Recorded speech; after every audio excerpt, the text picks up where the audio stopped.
Hi friends, నేను miss వచ్చాను. ఈరోజు నేను దొండకాయ కూర అండి. మనం ఈ దొండకాయలు చిన్న సన్నగా కోసుకొని ఈనెలో కోసుకొని ఉడకబెట్టేసుకొని పక్కన ఉంచుకోండి.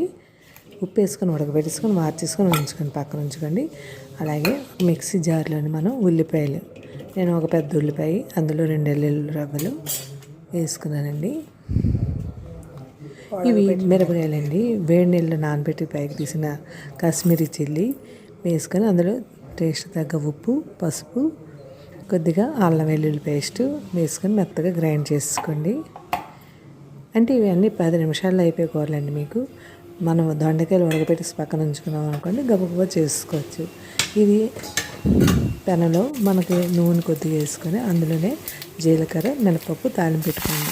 ఎందుకంటే మనం కరివేపాకు వేసుకొని వేయించుకోండి. ఈ లోపల మనకి మిక్సీగా మనం కారం అది వేసాం కాబట్టి ఇంకా కారం అక్కర్లేదు. మనం ఇందులోనే దొండకాయలు శుభ్రంగా వాచేసాం కదండి, అవి ముక్కలు తాలింపు వేయమని వేసుకోండి. ఇవి దొండకాయలు ఒక్కసారి వేగితే సరిపోతుందండి.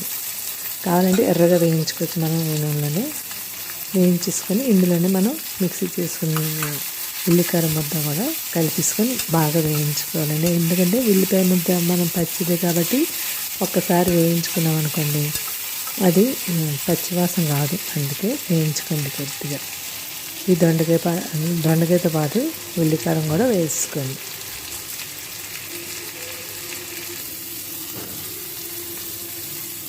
ఇందులోనే వేసుకొని ఒకసారి వేగడం వండి.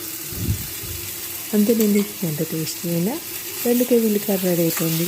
ఓన్లీ మీరు ఉడకబెట్టేసుకొని ఉంచుకున్నారు 10 మినిట్స్లో అయిపోయి కూరలవి మీ చకచక చేసుకోండి. అంతే. బాయ్. సబ్స్క్రైబ్ చేయండి, లైక్ కొట్టండి, కామెంట్ పెట్టండి. బాయ్.